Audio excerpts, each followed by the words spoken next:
Assalamualaikum warahmatullahi wabarakatuh. Alhamdulillah katsiran tayyiban mubarakan fih kama yuhibbu rabbuna wa yardah. Allahumma salli ala Muhammad wa ala alihi wa sahbihi ajma'in. Amma ba'd. Sahabat Ismail TV dan Ismail Radio AM 774 kHz, bahagia bersama Al-Quran. Alhamdulillah, bersyukur dan berbahagia pada siang hari ini, edisi 2 Agustus 2023. Kembali kami sajikan salah satu program kesayangan Anda, yaitu Hidayah Islam.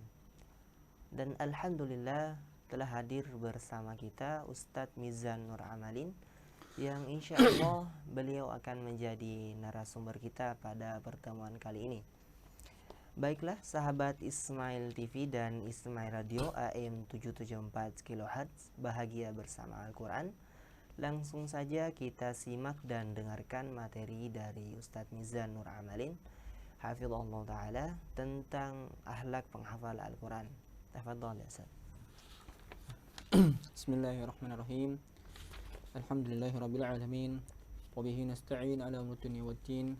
Wassalatan wassalaman ala habibina wa qudwatina wa qurrati a'yunina nabiyina Muhammadin sallallahu alaihi wasallam wa ala alihi wa ashabihi wa man sara ala nahjihi wastanna bi sunnatihi ila yaumiddin. Amma ba'du. Allahumma la ilma lana illa ma 'allamtana innaka antal alimul hakim. Allahumma 'allimna ma yanfa'una wanfa'na bima 'allamtana wa zidna 'ilman wa 'amalan salihan wa imanan wa yaqinan tanfa'una bihi ya rabbal alamin. Allahumma ja'alna khalisan fil qawli wal 'amali waj'al lana ma naqumu bihi khalisan liwajhikal karim rabbal alamin. Allahumma la sahla illa ma ja'altahu sahla wa anta taj'alul hazana sahla idza syi'ta ya hayyu ya qayyum sahla. Allahumma ja'al jam'ana hadha jam'an marhuman wa tafarruqana min ba'dihi tafarruqan maymunan wa la ma'suman wa la taj'al fina wa la ma'ana wa la minna syaqiyan wa matrudan min rahmatika ya arhamar rahimin.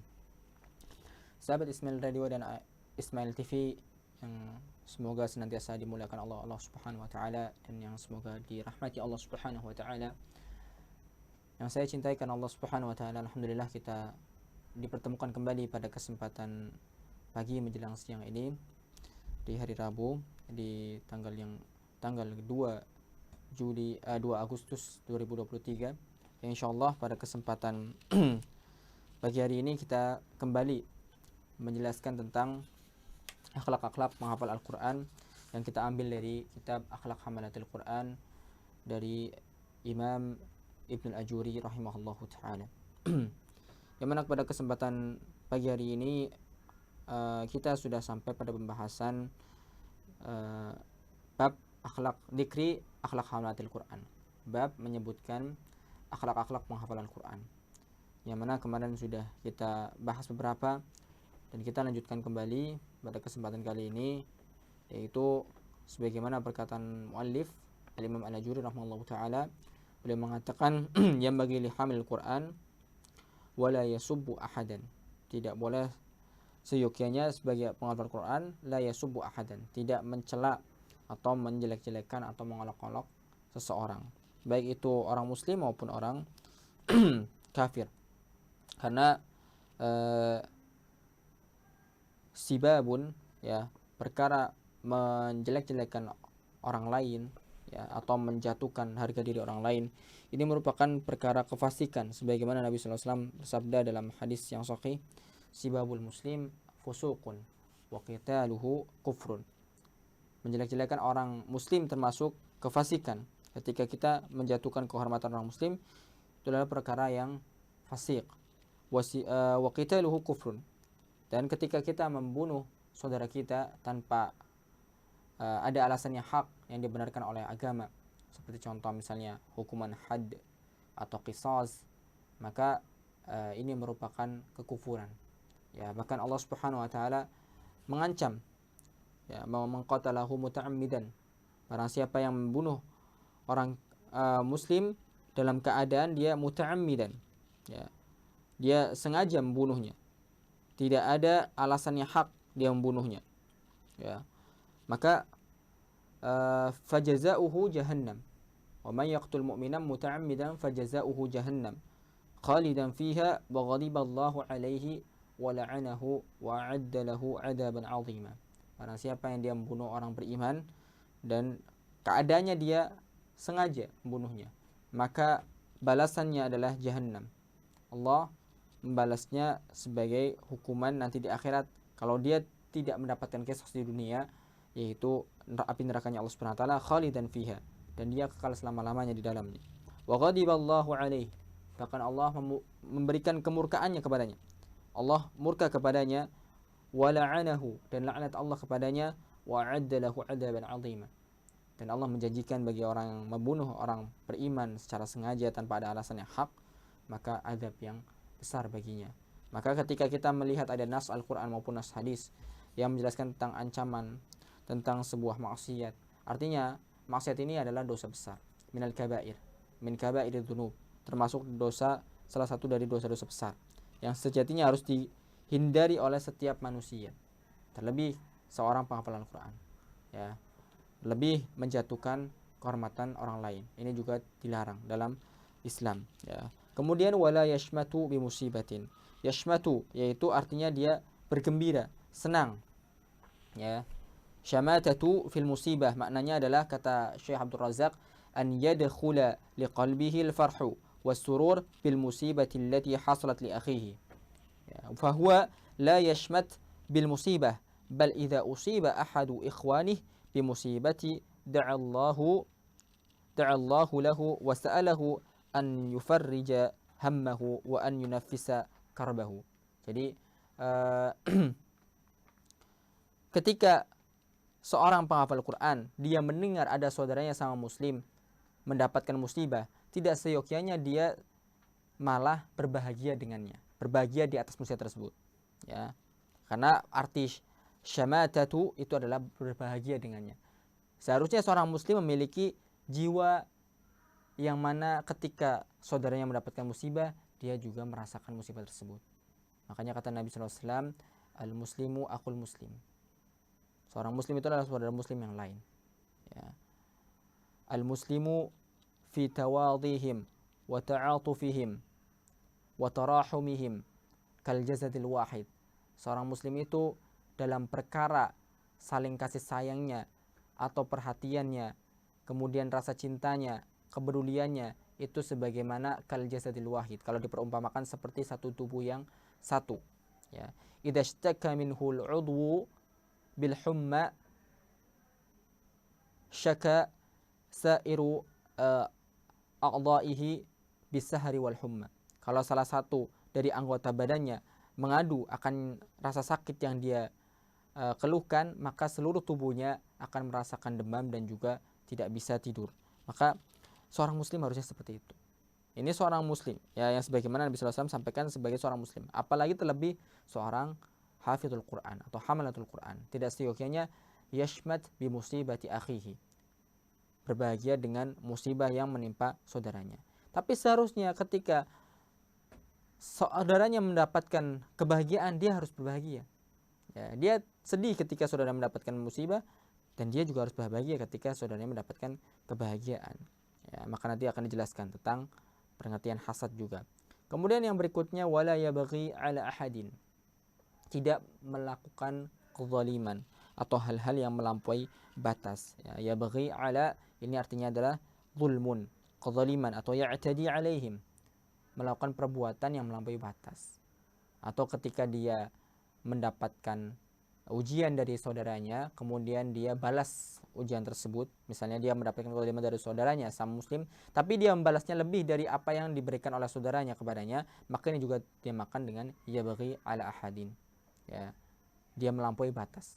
Hal ini sebagaimana sifat orang munafik yang Nabi SAW sebutkan. Salah satu sifat nifak amali adalah ketika seseorang itu dalam keadaan berselisih dan dia berbuat curang dalam selisih dalam keadaan tersebut, ya. Orang munafik, kata Nabi SAW, salah satu tandanya adalah idza khalafa ghadara, kalau ada perselisihan maka dia akan ghadara, berbuat curang. Nah, seorang penghafal Quran tidak seyogyanya demikian. Wala yabghi ala ahadin, tidak berbuat kezaliman yang melampaui batas atau membalas kezaliman yang melampaui kezaliman yang dia terima. Ya, wala yabghi ala ahadin, bahkan mungkin harusnya dia memaafkannya, Faman afa fa ajruhu 'ala Allah. Barang siapa yang dimaafkan kezaliman yang menimpa dirinya, fa ajruhu 'ala Allah, maka balasannya bagi Allah Subhanahu wa taala. Artinya balasan orang yang memaafkan kesalahan orang lain, ya. Balasan bagi orang-orang yang memaafkan kesalahan orang lain adalah tidak ada batasannya. Sebagaimana balasan orang-orang yang bersabar, tidak ada batasannya. Ya. Bahkan Allah Subhanahu wa taala ketika menyebutkan sifat dari orang-orang yang muhsin, ya. Sifat dari orang-orang yang muhsin, orang-orang yang bertakwa adalah alladzina yunfiquna fis sarra wad-dharra wal kadhimin al-ghayz wal 'afina 'anil nas wallahu yuhibbul muhsinin. Ya.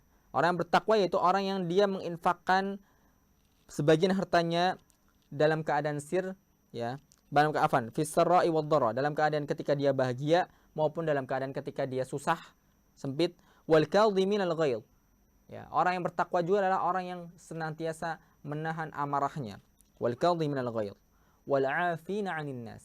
Di akhirnya Allah menyebutkan orang yang bertakwa adalah orang yang senantiasa mengampuni kesalahan orang lain. Ya. Wallahu yuhibbul muhsinin, dan Allah sangat mencintai, Allah mencintai orang-orang yang berbuat ihsan, orang-orang yang berbuat baik. Ya. Artinya di sini ketika seorang itu berbuat melampaui batas dari kezaliman yang dia terima, membalas kezalimannya tersebut melalui batas, maka ini termasuk perbuatan yang terlarang dalam agama Islam. Ya. Bahkan Islam menganjurkan kita untuk memaafkannya, karena memaafkannya akan mendapatkan pahala yang tidak ada batasannya, sebagaimana pahala orang-orang yang bersabar, innama yuwaffas sabiruna ajrahum bighairi hisab. Ya, sesungguhnya orang yang bersabar maka pahalanya tidak ada batasannya di sisi Allah Subhanahu wa taala. Ya, begitu pula orang yang memaafkan, faman afa wa aslaha fa ajruhu 'ala Allah. Barang siapa yang dia memberikan maaf, kemudian aslaha, dia berusaha untuk memperbaiki keadaan, ya, fa ajruhu 'ala Allah, maka balasan yang diterima, ya, balasan yang Allah sediakan baginya adalah tidak ada batasannya. Ya. Kemudian yang berikutnya, seorang penghafal Quran juga tidak seyogianya la yahsud, hasad kepada saudaranya yang lain. Ya. Dan hasad di sini para ulama bagi menjadi tiga. Ya, sahabat Ismail Radio maupun sahabat Ismail TV dimanapun Anda berada, kita perlu mengetahui tentang hasad ini. Pengertian hasad adalah tamanna zawalan ni'mati 'anil ghairi. Itu adalah hasad, sebagaimana Nabi sallallahu alaihi wasallam menyebutkan. Ya, hasad adalah ketika seseorang mempunyai keinginan, tamanni, keinginan nikmat yang didapatkan oleh saudaranya itu hilang. Zawalan ni'mati 'anil ghairi. Ya, itu adalah hasad. Ya. Walihada yusammal hasid aduwa ni'matallahi 'ala ibadih. Maka para ulama menyebutkan orang yang hasad itu disebut sebagai musuhnya nikmat Allah Subhanahu wa taala. Aduwa ni'matillahi 'ala ibadih. Musuhnya nikmat Allah yang Allah karuniakan kepada hambanya yang lain. Itu orang yang hasad. Ya. Artinya dia memusuhi nikmat yang Allah SWT turunkan kepada saudaranya yang lain. Itu orang yang hasad. Ya, karena hasad itu tamanna zawalan ni'mati 'anil ghairi. Dan hasad ini para ulama membagi menjadi tiga. Qala ulama innal hasada thalathu maratib. Dibagi menjadi tiga tingkatan. Ada tiga tingkatan. Jadi tingkatan hasad itu enggak cuma satu. Tingkatan hasad itu ada berapa macam, Ustaz? Ya, ada berapa macam sebagaimana para ulama menyebutkan di sini. Bahkan Dr. Abdul Razak juga ketika mensyarah kitab Akhlaq Hamalatul Quran ini beliau menyebutkan tingkatan yang pertama, tingkatan hasad yang pertama, al-martabatul ula. Tingkatan yang pertama adalah orang yang hasad itu keinginannya apa? Karahiyatu husulin ni'mati lil ghairi. Dia benci terhadap nikmat yang didapatkan oleh saudaranya yang lain. Jadi ada rasa benci, itu berarti dia sudah masuk tingkatan hasad yang pertama. Ya, tingkatan hasad yang pertama ini. Ini tidak terlalu berbahaya. Meskipun ya berbahaya buat dirinya. Kenapa? Karena orang yang sering hatinya nggak nyaman ketika melihat saudaranya mendapatkan nikmat, ya dia hidupnya nggak akan tentram. Ya, karena banyak di luar sana orang-orang yang mungkin jauh melebihi kita, sering sekali mendapatkan nikmat. Ya, mungkin juga jarang sekali mendapatkan ujian. Kalau kita sering melihat orang lain dan hasad terhadap orang lain, hasad terhadap teman kita, hasad terhadap saudara kita, hasad terhadap orang-orang yang terdekat dengan kita, kerabat kita, maka yang terjadi hati kita nggak akan pernah tenang. Karahiyatu husulin ni'mati lil ghairi. Ini benci, ada rasa benci. Tapi dia tidak ekspresikan dengan kalimat perkataan, atau tidak ekspresikan dengan perbuatan tangannya. Jadi dia cukup hanya membenci saja, ya. Dan dia tidak mengekspresikannya dalam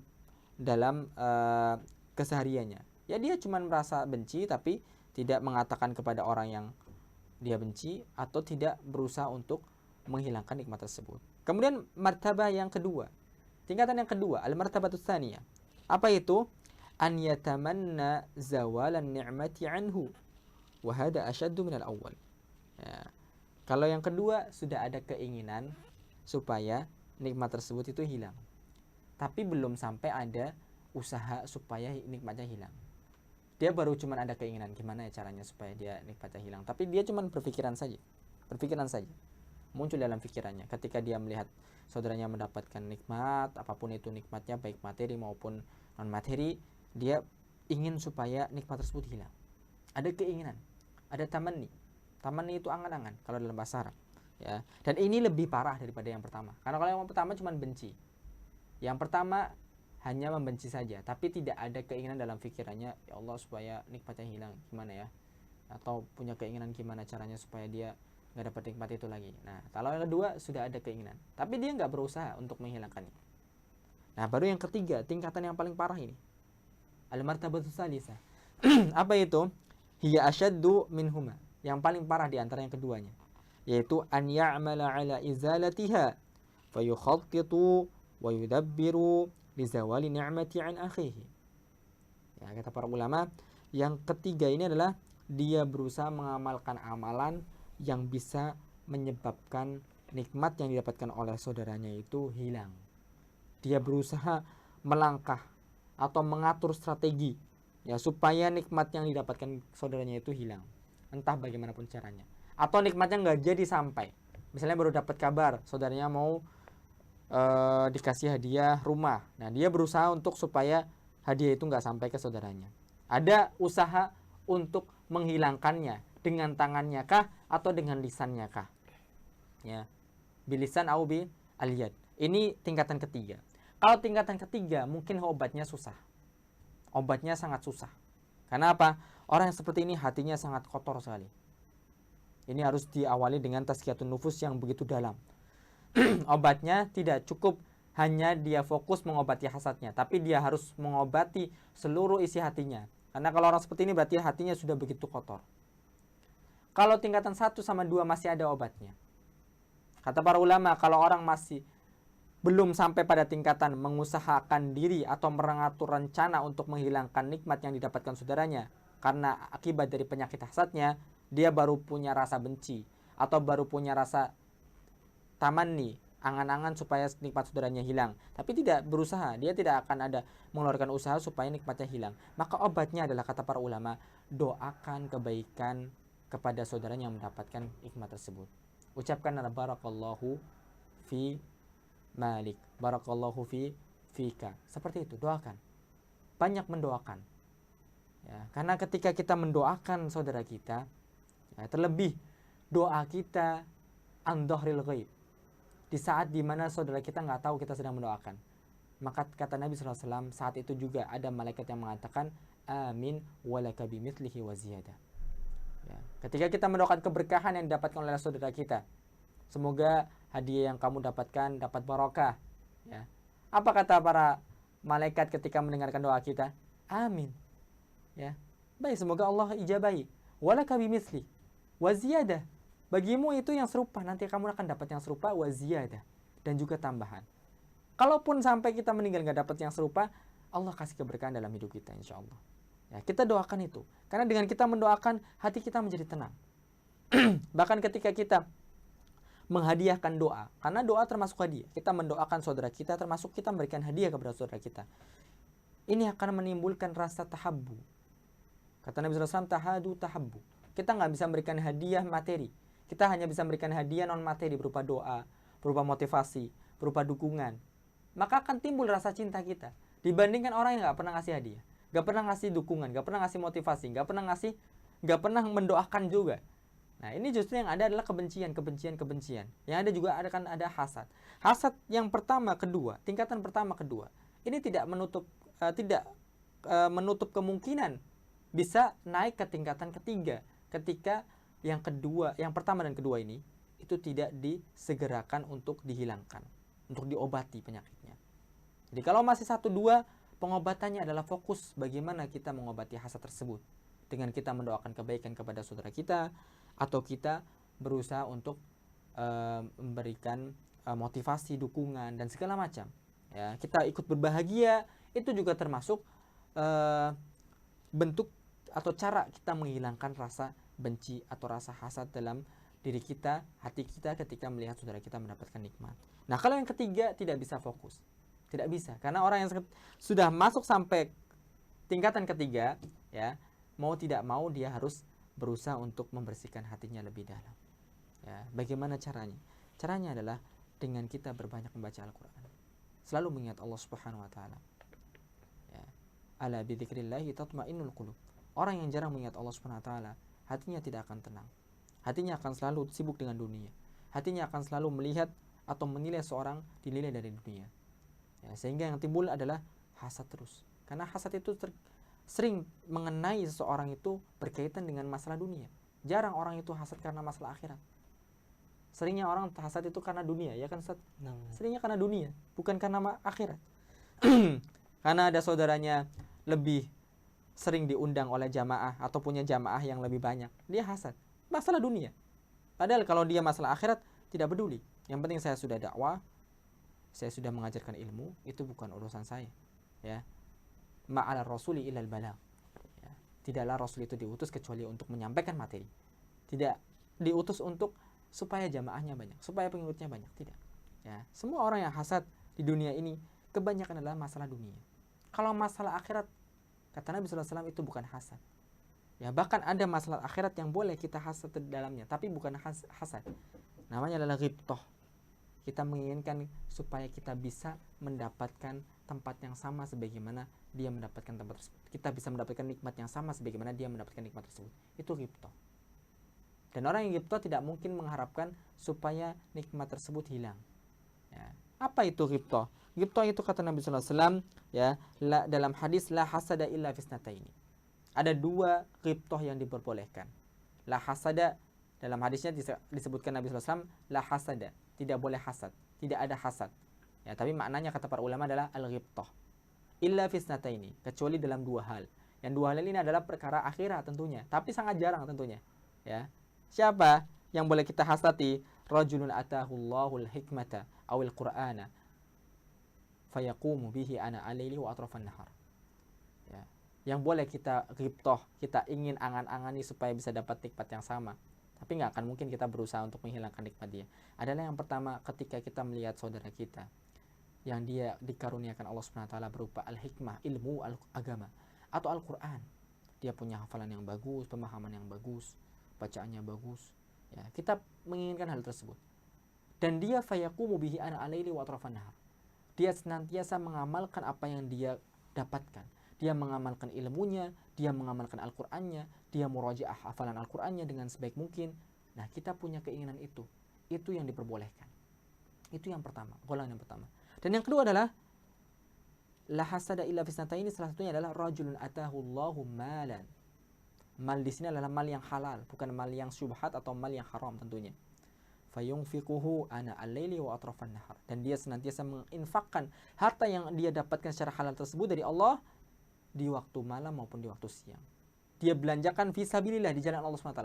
Nah, ini kita boleh merasakan ghibthah, tapi bukan hasad. Pasti orang seperti ini nggak akan hasad. Ketika kita melihat saudara kita melejit dalam hal akhirat, yang kita inginkan adalah pasti kita ingin bisa seperti dia. Nah, tapi kalau orang hasad terhadap perkara dunia, yang diinginkan biasanya nikmatnya hilang. Bukan dapat nikmat yang sama, tapi nikmatnya hilang. Ya, na'udzubillahi min dzalik, summa na'udzubillahi min dzalik. Semoga Allah jauhkan kita semua, keluarga kita juga dari perkara hasad dan bahaya hasad ini dan orang-orang yang hasid, ya. Makanya kita disunahkan untuk senantiasa membaca muawwidatan, ya. Salah satunya adalah surah Al-Falaq, supaya menghindarkan diri kita dari hasad, dari orang-orang yang hasad. Wa min syarri hasidin idza hasad. Ya. Dari mata orang-orang, dari keburukan orang-orang yang hasad ketika dia hasad. Ini adalah salah satu bentuk perlindungan Allah Subhanahu wa taala yang Allah ajarkan melalui lisan nabinya kepada kita supaya kita senantiasa membaca hal ini, membaca doa ini, perlindungan ini. Kemudian Yang berikutnya juga, yang terakhir adalah seorang penghafal Quran tidak boleh suudzon, berlebihan atau melampaui batas terhadap suudzonnya, atau suudzon terhadap orang yang tidak berhak dia suudzoni. Wala yusi'udzanna bi ahadin illa biman yastahiqu lahu. Ya. Tidak boleh suudzon kepada orang yang dia tidak berhak mendapatkan itu, kecuali dia berhak. Bagaimana caranya kita berhak suudzon? Ya. Ada beberapa orang yang kiranya boleh kita suudzon. Ya. Ada beberapa keadaan di mana kita boleh suudzon terhadap seseorang, itu boleh. Ya. Karena hakikatnya suudzon itu ada tempatnya. Dan Allah hanya melarang kita ijtanibu katsiran minadh dhann. Jauhilah kebanyakan dari dhann. Tapi bukan berarti jauhi semua dhann. Karena kita sebagai seorang muslim juga harus dhann, ada dhann. Terlebih apalagi ketika dalam peperangan. Gak bisa kita kemudian mudah saja menerima orang lain. Bahkan dalam peperangan juga atau dalam hal-hal yang lain kita diperintahkan untuk tabayun. In ja'akum fasiqun binaba'in fatabayyanu. Nah, ini termasuk dhann. Kalau datang orang fasik ke kita menyampaikan hal-hal yang kita kiranya kurang mengenakan atau mengadu domba antara kita dengan saudara kita nggak boleh kemudian terima-terima saja. Kita wajib suudzon di sini. Suudzon dan tabayyun. Ya, tabayyun ini bentuk tabayyun, suudzon tapi diperbolehkan. Ya, tapi tidak berlebihan. Atau suudzon terhadap siapa saja. Ya. Kenapa? Karena suudzon ini termasuk perbuatan yang dilarang, apalagi kalau suudzonnya ini berlebihan. Nah, bahkan kata sahabat Umar Ibn Khattab radhiyallahu taala anhu, la tadhunnanna bi kalimatin kharajat min fai imri'in muslimin su'an wa anta tajidu laha fil khairi mahmalan. Ya. Jangan sekali-kali ya kamu itu suudzon dengan sebuah kalimat yang mana itu keluar dari lisan atau dari mulut seseorang muslim yang itu merupakan keburukan, dan kamu mendapati hal tersebut adalah kebaikan dan kamu menerima hal tersebut. Ya, jadi ada orang menyampaikan sesuatu, ya kemudian kita suudzon, atau ada orang menyampaikan sesuatu, ya kita kemudian intinya mengarahkan perkara tersebut kepada hal-hal yang buruk, ya tidak mau menerima uzur dari orang lain, ya tidak mau menerima alasan dari orang lain. Nah, ini adalah sebuah keburukan, dan Nabi SAW melarang hal tersebut. Ya, fal wajibu 'alal muslim an yuhsina adh-dhann bi ikhwanihi wa an yahmala af'alahum 'alal mahamil al-hasanah. Ya, maka seorang muslim itu wajib untuk senantiasa suudzon terhadap saudaranya, terlebih saudara yang sama muslim, temannya yang dia sudah akrab dengannya. Ya, dan dia selalu membawa alasan atau uzur saudaranya kepada perkara yang baik. Al-i'tidarat allati tubna 'ala husnidh dhann. I'tidarat, menerima uzur dari saudaranya. Tidak kemudian langsung kemudian menjudge orang ini sering demikian, orang ini sering demikian. Tidak. Illa in dhaharat umurun bayyinatun wadihatun tad'u ila isa'atidh dhann. Kecuali perkara yang memang sudah sering ya dia seperti itu, atau perkara yang memang nampak secara jelas. Ya, nampak secara jelas, wadihah, tidak perlu disyarah lagi, tidak perlu di cross check lebih dalam lagi. Dia sudah jelas memang seperti itu. Maka tidak masalah kita isa'atul dhann, atau kita sudah mendengar ya portofolio orang ini dari orang lain. Nah, maka ini kita suudzon tidak masalah. Tapi kalau tidak pernah kenal, atau kita mengenal saudara kita secara baik dan dia butuh mendapatkan uzur dari kita, maka perlu kita memberikan uzur terhadap dia dan tidak boleh suudzon terhadapnya. Barakallahu fikum. Insyaallah nanti kita akan lanjutkan lagi pada pertemuan berikutnya pada pekan depan باذنillah taala. Saya cukupkan, saya kembalikan kepada host. Falyatafaddal Ustaz. Kami ucapkan jazakallahu khairan kepada Ustadz Mizan Nur Amalin hafizahullah taala yang telah menyampaikan materinya pada kajian hari ini. Demikianlah materi yang disampaikan oleh Ustadz Mizan Nur Amalin hafizahullah taala. Semoga apa yang beliau sampaikan dapat menambah wawasan dan keilmuan kita, serta meningkatkan ketakwaan kita kepada Allah Subhanahu wa taala. Dan juga kami ingatkan kepada sahabat Ismail TV dan sahabat Ismail Radio AM 774 kHz Bahagia Bersama Al-Quran yang ingin mengikuti kajian Ustadz Mizan Nur Amalin hafizahullah taala. Silahkan simak di AM 774 kHz Bahagia Bersama Al-Quran pada setiap hari Rabu pukul 10 waktu Indonesia Barat sampai dengan selesai. Dan kami yang bertugas mohon pamit undur diri dari ruang dengar Anda, dan kita tutup pertemuan kali ini dengan doa kafaratul majelis. Subhanakallahumma wa bihamdik asyhadu an la ilaha illa anta astaghfiruka wa atubu ilaik. Assalamualaikum warahmatullahi wabarakatuh.